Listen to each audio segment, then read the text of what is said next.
সরে যাবে।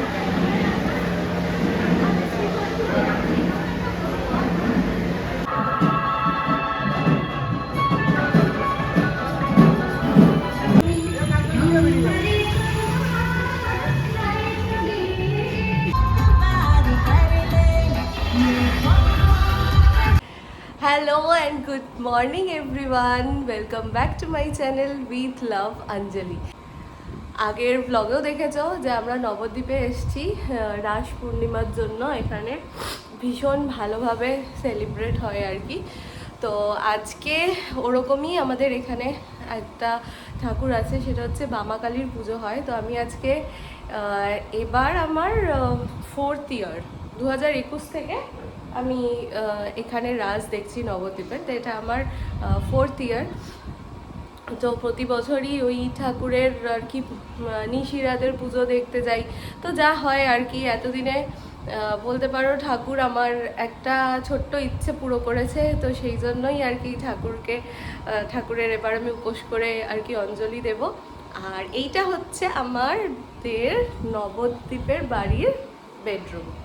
আর এই যে মিরো অ্যান্ড মিরোর পাপা বসে আছে বেডে। Hello mirror, smile. তো চলো তাহলে রেডি হওয়া যাক। আর আজকে আমি এই রেড শাড়িটা পরবো। তাহলে চলো রেডি হয়ে নিয়ে তারপরে তোমাদেরকে দেখাচ্ছি যে আমি কেমন করে রেডি হলাম। টাটা। তো তোমাদেরকে যেরকম বলেছিলাম যে এখানে এসে সবার সাথে দেখা করাবো। তো এই দেখো, এইটা হচ্ছে নবদ্বীপের মা। ঠিক আছে, নমস্কার। আর আজকে এখানে রীতিমতো মিরর ঠাম্মির আর দাদাইয়ের হাট বসেছে, তাই তো? এই যে এইখানে এই যে আরো 2 ঠাম্মি, দাঁড়াও দেখতে পাওয়া যাচ্ছে না, দাঁড়াও।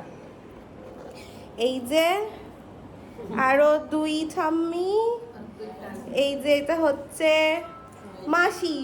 ঠিক আছে, এটা হচ্ছে মেজো মাসি। আর এই যে বড় মাসি। ভীষণভাবে রান্নার তোড়জোড় চলছে এখানে, সবজি কাটাকাটি হচ্ছে। আর তারপরে এই যে বাবা খুবই ব্যস্ত এখন, একটু পরে দেখাচ্ছি। আর এটা হচ্ছে মিরো ছোট্ট কাকাই, ছোট মাসির ছেলে। আর এটা হচ্ছে মেজো মেশো।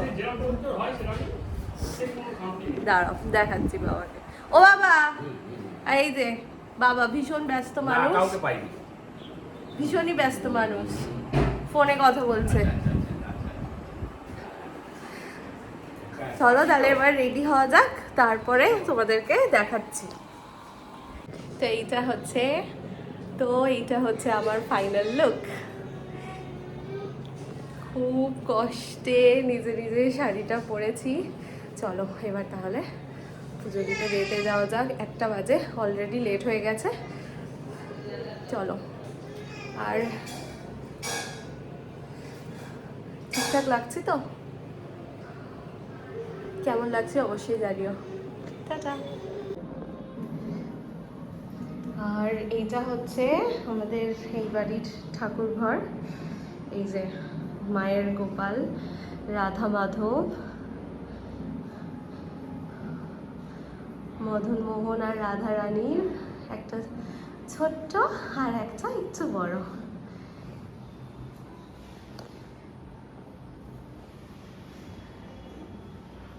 আর ওই যে আমাদের গোপু সোনা।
আমি পৌঁছে গেছি বামাকালী মাতার মণ্ডপে।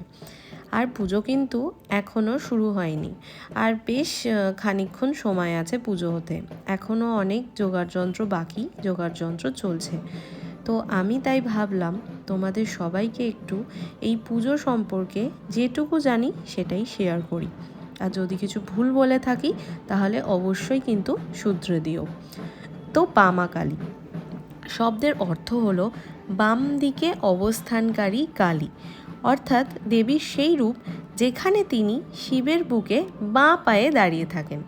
এটা তার রুদ্র বা ভয়ঙ্কর রূপের পরিচয়। আর আমাদের এই পশ্চিমবঙ্গের বিশেষ কিছু অঞ্চলে এই রূপের বিশেষভাবে আরাধনা হয়ে থাকে। তার মধ্যে আমাদের এই নবদ্বীপ হলো একটা। আর বামাকালীকে কিন্তু তার ভক্তেরা শুধু ধর্মীয় দেবী হিসেবে দেখেন না, মনে করেন তিনি মনোবাসনা পূরণ করেন। আর যে এটা কতটা সত্যি তার জলজ্যান্ত উদাহরণ কিন্তু আমি। আজকে আমারও এক মনোবাসনা পূরণ হয়েছে বলেই আজকে আমি মায়ের মণ্ডপে, মায়ের সামনে। আর এই পুজো পশ্চিমবঙ্গের 400 থেকে 500 বছরের পুরনো আনুমানিক। আর বলতে পারো সেই 400-500 বছরের ঐতিহ্যের ধারক। আর এই বামাকালী মাতার পুজো এই নবদ্বীপের রাসের, শাক্ত আর বৈষ্ণব রাসের যে ঐতিহ্যের মিলন, তার কিন্তু বিশেষ প্রতীক।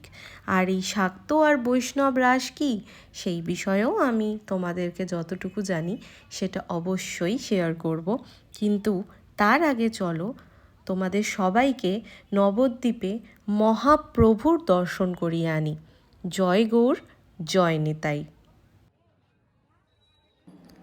আমরা এখন পৌঁছে গেছি নবদ্বীপের ধামেশ্বর শ্রী শ্রী গৌরাঙ্গ মহাপ্রভুর শ্রীমন্দির বা মহাপ্রভুর বাড়ি। মহাপ্রভুর জন্মস্থান নবদ্বীপকে শুধুমাত্র এক ধর্মীয় স্থান নয়, জগতের ভক্তি আন্দোলনের অন্যতম পবিত্র কেন্দ্র হিসেবে প্রতিষ্ঠিত করেছে। আর নবদ্বীপে এই স্থান আজও ভক্তি, ধর্মীয় শিক্ষা ও সংস্কৃতির এক মহৎ কেন্দ্র। আজও এখানে লক্ষ লক্ষ ভক্ত তার স্মৃতিতে ভক্তিজীবন উদযাপন করেন। তো চলো আর কথা বাড়াবো না, তোমরা সবাই আমার এই ভিডিওর মাধ্যমে নবদ্বীপের ধামেশ্বর শ্রী শ্রী গৌরাঙ্গ মহাপ্রভুর দর্শনটা সেরে নাও। জয় গৌর, জয় নিতাই।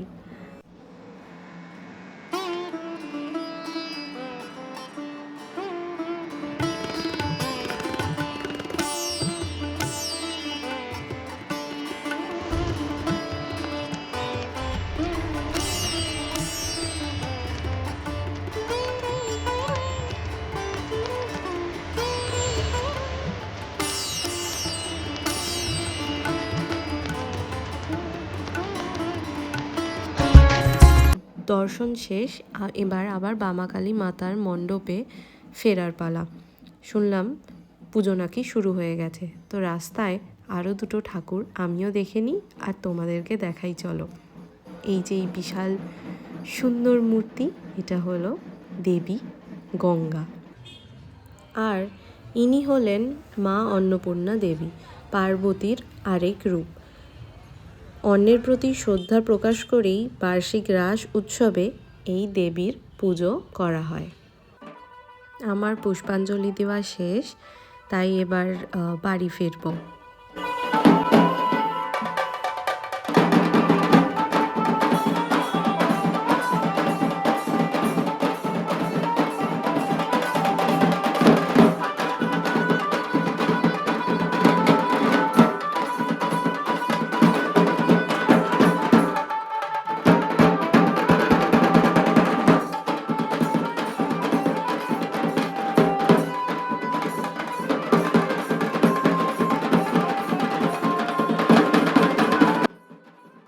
আর রাস্তায় এই বাজনা দেখে তোমাদেরকেও একটু দেখাবো আর শোনাবো বলে দাঁড়িয়ে পড়লাম।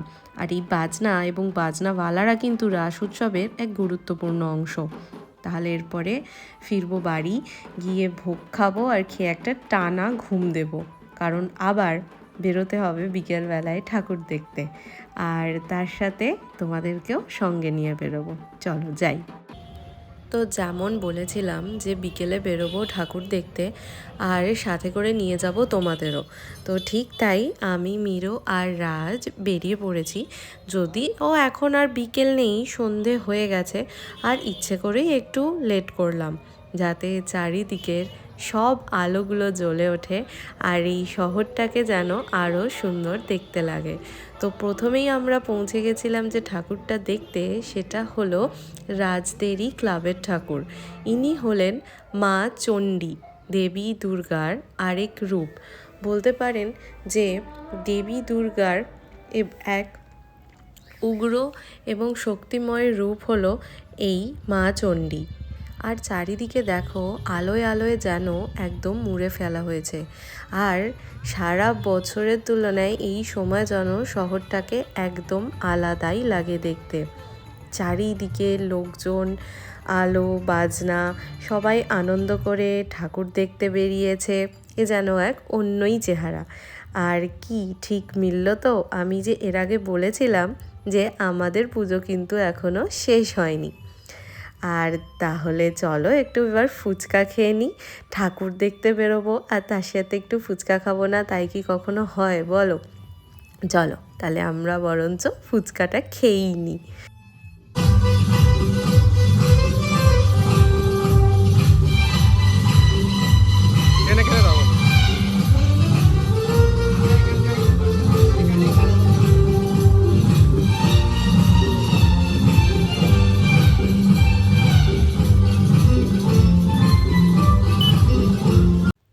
আচ্ছা, এই যে বিশাল রাস উৎসব, এত বড় বড় মূর্তি আর এত দেবদেবীর সমাগম, তো এবার তোমাদের বলবো এই উৎসবকে কেন্দ্র করে তার যে ইতিকথা সেটা।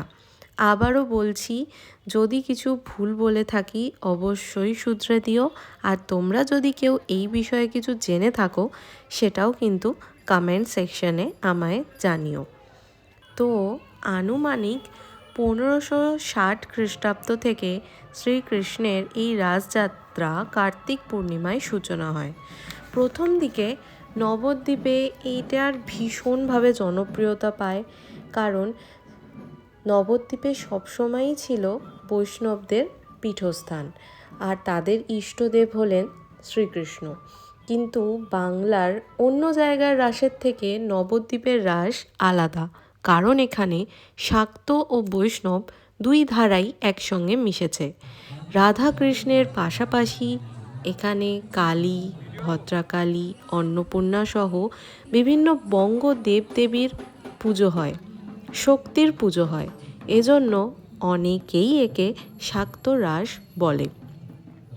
আর এই শাক্ত রাসের সূচনা মূলত হয়ে থাকে রাজা কৃষ্ণচন্দ্রের রাজত্বে, তার হাত ধরেই, এবং তার সাথে সেই সময় কিছু স্থানীয় জমিদারের সাহায্যে তা বড় উৎসবের রূপ নেয়। আর এতেই নবদ্বীপের রাস উৎসব হয়ে ওঠে সবার থেকে আলাদা, সবার থেকে অনন্য। আর এতে করে বড় বড় মৃৎশিল্পীর দল তৈরি হয়, বড় বড় প্রতিমা তৈরি হয়, আর তা আবার বিশাল শোভাযাত্রার মাধ্যমে বিসর্জন দেওয়ার রীতি জনপ্রিয় হয়ে ওঠে, আর যাকে স্থানীয় ভাষায় বলা হয় আড়ং। আর এই আড়ং যে কি জনপ্রিয় এখানে, তারও কিছু ভিডিও তোমাদের সাথে আমি অবশ্যই শেয়ার করব।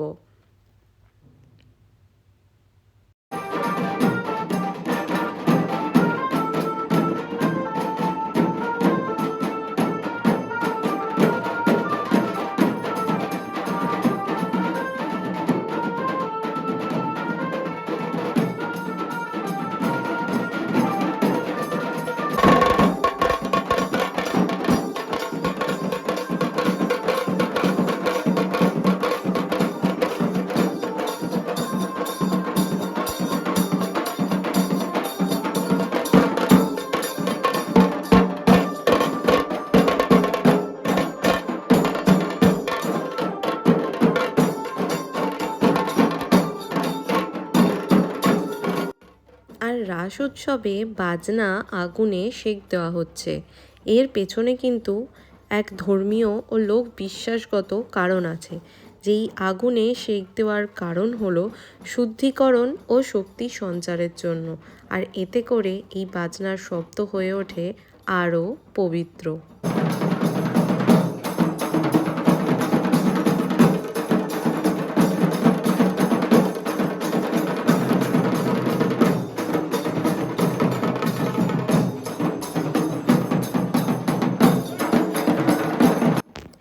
আমি কিন্তু এক বিশাল বিরল দৃশ্য ক্যামেরাবন্দি করতে পেরেছি। তোমরা কি একটু আগে দেখলে যে রাজ ডান্স করছে? হ্যাঁ, আর এটা কিন্তু একমাত্র এই রাস উৎসবেই সম্ভব। তাহলে চলো, অনেক ঘোরাঘুরি হয়েছে, খাওয়া দাওয়া হয়েছে, ঠাকুর দেখাও হয়েছে। চলো তাহলে এবার আমরা বাড়ি ফিরে যাব, কারণ কালকে আছে আড়ং। কালকে আবার সকাল সকাল বেরোতে হবে, আর তারও গল্প অবশ্যই তোমাদের সাথে শেয়ার করব। তো চলো তাহলে দেখা হচ্ছে আবার এরপরে আড়ংয়ের ভিডিও নিয়ে। আর তার সাথে যদিও শুধু আড়ং নয়, কার্নিভালও আছে। তাহলে চলো আজকের মতো এখানেই শেষ করছি, টাটা। তো মহাপ্রভু দর্শন রাস উৎসবের গল্প তোমাদের এই ভিডিওটা কেমন লাগলো অবশ্যই কমেন্ট করে জানিও, কারণ তোমাদের প্রতিটা কমেন্ট কিন্তু আমাকে ভীষণভাবে মোটিভেট করে। আর হ্যাঁ, শুধুমাত্র কিন্তু ভালো কমেন্ট না, আমি কিন্তু অনেস্ট কমেন্টের আশায় থাকি।